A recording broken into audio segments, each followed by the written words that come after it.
मंत्र कहानी के कथानक की समीक्षा हम कर चुके हैं। अब इस कहानी के जो महत्वपूर्ण अंश हैं जिससे पूरी कहानी हमारे सामने प्रकट हो जाएगी, उस और परीक्षा के दृष्टिकोण से भी वे अंश बहुत महत्वपूर्ण हैं। तो उन अंशों की हम समीक्षा करते हुए चलेंगे जो आपके व्याख्या के दृष्टिकोण से भी बहुत महत्वपूर्ण होगी। शुरुआत में आप किताब अपनी खोल करके रखें और पुस्तक में मंत्र कहानी के जिन जिन अवतरण को या दृश्य को मैं पढ़ रहा हूँ उसे आप अच्छी तरीके से अपने किताब सामने रखें और उनको आप मेरे साथ साथ पढ़ते रहें। पहले आप पेज संख्या 27 का जो पद है, अवतरण है, मोटर चली गई, उसको आप देखें। उसके पश्चात मैं आपको अन्य अंश इस के बताता रहूँगा जो आपकी इस कहानी के जो बहुत महत्वपूर्ण अंश होंगे, जिससे आपको न केवल पूरी कहानी समझ में आ जाएगी वरन परीक्षा के दृष्टिकोण से भी देखें तो वे अंश बहुत महत्वपूर्ण होंगे। आप पहले पेज संख्या 27 में यह मोटर चली गई ये लें अवतरण। यहाँ से मोटर चली गई। बूढ़ा कई मिनट तक मूर्ति की भांति निश्चल खड़ा था। संसार में ऐसे मनुष्य भी होते हैं जो अपने आमोद प्रमोद के आगे किसी की जान की परवाह नहीं करते हैं। शायद इसका उसे अब विश्वास न आता था। सभ्य संसार इतना निर्मम, इतना कठोर है कि उसका ऐसा मर्मभेदी अनुभव अब तक न हुआ। वह उन पुराने जमानों की जीवों में था जो लगी हुई आग को बुझा दे, मुर्दे को कंधा देने, किसी के छप्पर को उठाने, किसी कले को शांत करने के लिए सदैव तैयार रहते थे। जब तक बूढ़े को मोटर दिखाई दी वह खड़ा टकटकी लगाए उस और ताकता रहा। शायद उसे अब भी डॉक्टर साहब के लौट आने की आशा थी। फिर उसने कहानों से डोली उठाने को कहा। डोली जिधर से आई थी उधर ही चली गई। चारों ओर से निराश होकर वह डॉक्टर चड्ढा के पास आया था। उनकी तारीफ भी बड़ी सुनी थी। यहाँ से निराश होकर वह फिर किसी दूसरे डॉक्टर के पास न गया। किस्मत ठोक ली, अर्थात किस्मत का अपने आप को किस्मत का मारा समझ लिया। इस अवतरण में मुंशी प्रेमचंद के द्वारा बूढ़े भगत की जो मानसिक दशा है, उसकी व्यवस्था है, उसका चित्रण हमारे सामने किया गया है। पूर्व में हम स्पष्ट कर चुके हैं कि डॉक्टर चड्ढा, जिनका काफ़ी नाम है, यश कीर्ति है, बहुत प्रसिद्ध डॉक्टर हैं। और जब उस बूढ़े भगत के पुत्र जब बीमार होता है तो उसको दिखाने के लिए वह डॉक्टर चड्ढा के पास जाता है, परंतु डॉक्टर चड्ढा उसे अपने गोल्फ में खेलने के लिए चले जाते हैं और उसे कल सवेरे आने के लिए कह देते हैं। अपनी मोटर में बैठकर वो गोल्फ खेलने चले जाते हैं। जब डॉक्टर चड्ढा की मोटर चली जाती है तब बूढ़े भगत अत्यंत निराश हो जाता है और वह निश्चल एकटक ऐसा लगता कि कर्तव्य विमुख होकर निश्चल खड़ा सा हमारे सामने विवश व्यक्ति के रूप में दिखाई देता है। मुंशी प्रेमचंद ने इस प्रसंग में इस बात को स्पष्ट किया है कि पुराने ज़माने में जो लोग थे वह हंसी खुशी से दूसरों के जो तकलीफ़ें थी उनको दूर कर दिया करते थे। ऐसे लोगों जो विवश थे उनकी जो व्यथा होती थी उन पर उन दूसरे लोगों को दया आ जाती थी और कठोर व्यवहार नहीं रखते थे। सभ्य संसार में पढ़े लिखे जो लोग होते थे पुराने ज़माने में भी यदि हम देखें तो प्रेमचंद जी कहते हैं कि प्रत्येक व्यक्ति का यह स्वभाव था कि दूसरे के प्राणों की चिंता करता था। पर अब समय बदल गया है और स्वार्थी स्वभाव के कारण मनुष्य दूसरे के जरा भी परवाह नहीं करता है, दूसरों के प्राणों की चिंता तक नहीं करता है। ऐसे लोगों को दूसरे की व्यवस्था और उसकी व्यवस्था पर उन्हें बिल्कुल भी तरस नहीं आता है। डॉक्टर चड्ढा इसी प्रकार का व्यक्ति है। वह ऐसे कठोर व्यवहार पर वह एक प्रकार से तमाचा मारा गया मुंशी प्रेमचंद के द्वारा कि पुरानी परंपरा जो थी वह बहुत सही थी, जिसमें व्यक्ति तुरंत सहायता के लिए तत्पर हो जाता था। दूसरे के घरों में लगी आग को बुझाने, है ना, मुर्दे को कंधा देने, किसी को छप्पर में मरम्मत करने या कलह को शांत करने में मनुष्य अपने तन मन धन से सदैव हमेशा आगे आता रहता था। बूढ़े भगत का तो स्वभाव है वह तो मानवीय सद्गुणों से भरपूर है, जबकि डॉक्टर चड्ढा का जो व्यवहार है वह एक निर्दयी, कठोर और स्वार्थी स्वभाव के रूप में इस अवतरण में हमारे सामने दिखाई देता है। अब इस कहानी के जो दूसरा अवतरण की जब हम व्याख्या कर रहे हैं, उसकी समीक्षा कर रहे हैं, तो आप इसमें कहानी में निकालें आप इसकी पेज संख्या 30, जिसका जो अंतिम अवतरण है वह बहुत महत्वपूर्ण है, उसे आप पढ़ें। पहले अरे मूर्ख, यह क्यों नहीं कहता कि जो कुछ न होना था वह कहाँ हुआ? माँ बाप ने बेटे का सेहरा कहाँ देखा? मृणालिनी का कामना तरु क्या पल्लव और पुष्प से रंजित हो उठा? मन के वह स्वर्ण स्वप्न जिसमें जीवन आनंद का स्रोत बना हुआ था क्या पूरे हो गए?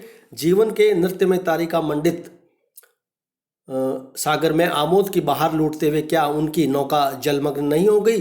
जो न होना था वह हो गया। इस अवतरण में यहाँ पर मुंशी प्रेमचंद ने सर्प के काटने के पश्चात जब कैलाश बेहोश हो जाता है, मरणासन की दशा में पहुँच जाता है, उसके पश्चात का चित्रण वह हमारे सामने यहाँ पर किया गया है। जब एक मंत्र चलाने वाला कैलाशनाथ को नहीं बचा पाया, यानी अनेक प्रकार के उपचार करने वाले व्यक्ति डॉक्टर चड्ढा के घर आए, जो अनेक मंत्रों को जानते थे, जो सर्प के काटने के पश्चात मनुष्य को ठीक कर देते। जब कुछ नहीं हो रहा था और सब समाप्त हो गया, तब आवेश में आकर डॉक्टर ने कहा कि आप यह क्यों नहीं करते हो कि कैलाश का जीवनांत हो गया है, यानी तुम यह क्यों नहीं कह रहे हो कि कैलाश मर चुका है? अब तक तुमसे कुछ नहीं हुआ, अब कहाँ होगा? माता पिता ने अपने जवान बेटे के सिर पर सेहरा कहाँ देखा है? उसकी जो प्रेयसी थी मृणालिनी, है ना, उस मृणालिनी का कामना रूपी जो वृक्ष है वह सुंदर पत्ते और पुष्पों से सज्जित था, अर्थात जीवन के सुखमय भोगों से वह भर चुका था। वह अपने पुत्र को लेकर डॉक्टर चड्ढा और मृणालिनी एक प्रकार से अपने मन में जो अनेक सुंदर सपने वह सजोए हुए थे, उस सुंदर सपनों पर एक प्रकार से पानी जैसे फिरता हुआ उन्हें दिखाई दे रहा था और कैलाश का प्राणांत जैसे नज़दीक आता हुआ उन्हें नजर आने लगा। उनका जो उसका जीवन, चड्ढा का जीवन आनंद से भरा हुआ था अपने पुत्र को लेकर के। ऐसा लग रहा था सब सपने वो पूरे करेगा और इस सुखमय जीवन रूपी तारों से भरे आकाश रूपी विशाल सागर में सुख चैन लूटने की जो अभिलाषाएं थी डॉक्टर चड्ढा की, लग रहा था जैसे वह पूरी हो गई हो। इस तरह पुत्र कैलाशनाथ ऐसा लगा जैसे वह असमय निधन उसका हो चुका है और इस कारण से वह काफ़ी बेचारगी का अनुभव कर रहा है डॉक्टर चड्ढा।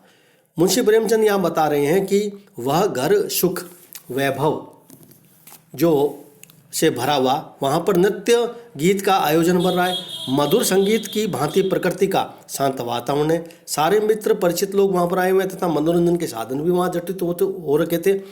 इस पूरे घटनाक्रम में जहाँ पूरा आयोजन एक सुखमय वातावरण में घटित हो रहा था, अचानक सांप के काटने से कैलाश का जीवन जो संकट में पड़ गया, उसके पश्चात डॉक्टर चड्ढा के करुण क्रंदन की जो आवाज़ है उसको इस अवतरण में हमारे सामने एक मुंशी प्रेमचंद के द्वारा व्यक्त किया गया है। इस अवतरण में एक कहानीकार ने सुख और मंगल में जो एक आनंद होता है परिवार में, उस वातावरण का एक बार चित्रण तो किया है, लेकिन अंत में उसे ग्लानि, निराशा और जो चड्ढा की जो बहुत दीनहीन जो दशा है उसका अत्यंत सुंदर वर्णन मुंशी प्रेमचंद के द्वारा किया गया है। सामान्य रूप से मुंशी प्रेमचंद की कहानियों में जो भाषा होती है वह सरल और सहज होती है। केवल कुछ प्रसंग ऐसे आते हैं पूरी कहानी में, एक आध अवतरण हम कह सकते हैं इस तरह का होता है जिसकी भाषा तत्सम प्रधान होती है। मंत्र कहानी में भी यह अवतरण उसी तरह का है। इसकी भाषा भी तद्भव नहीं, सहज नहीं, बल्कि थोड़ी तत्सम प्रधान, अलंकृत और भावानुकूल भाषा है, जिसमें लेखक ने मनोभावों का वर्णन एक अलंकृत भाषा में किया गया है। डॉक्टर चड्ढा के जो भी मनोभाव हैं उनका वर्णन अलंकृत भाषा में किया गया है।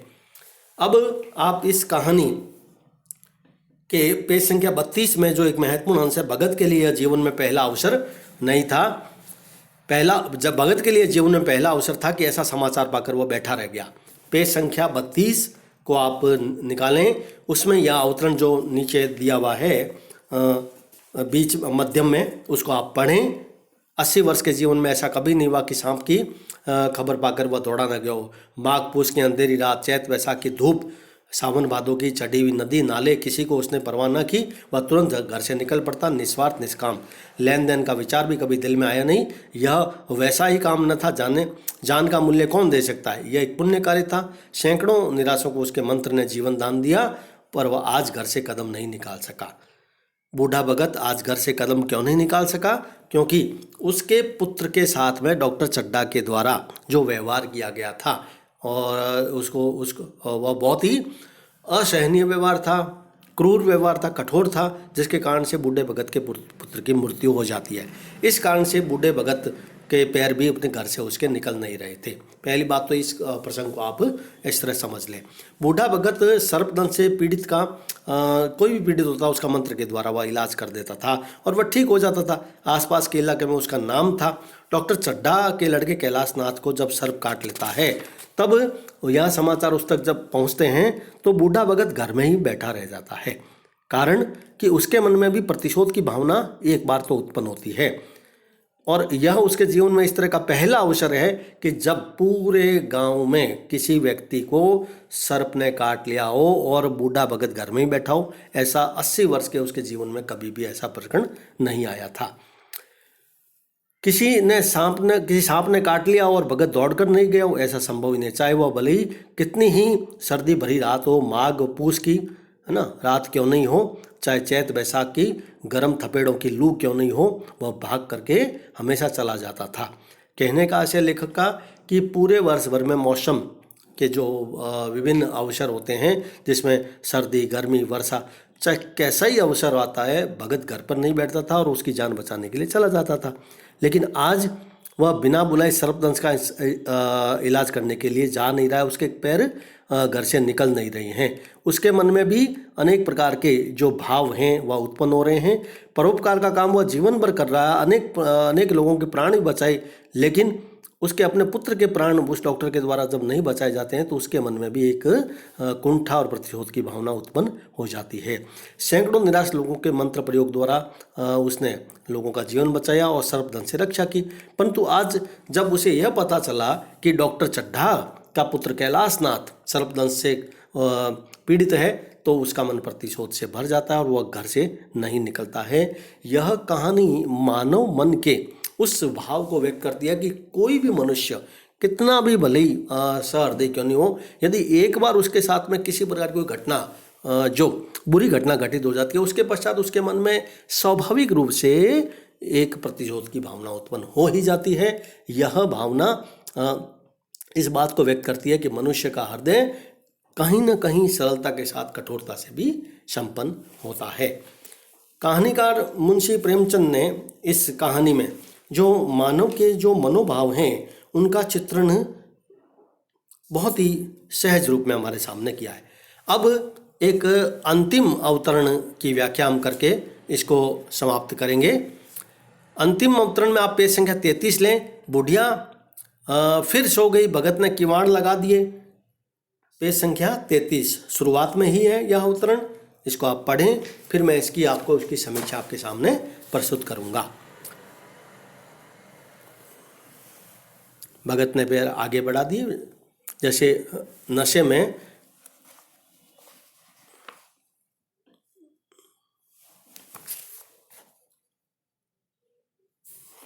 भगत ने किवाड़ लगा दिए और फिर आकर बैठ गया। यह अवतरण आप एक बार इसका अध्ययन करें पहले थोड़ा सा आप, और उसके पश्चात मैं इसकी व्याख्या आपके सामने प्रस्तुत करूंगा।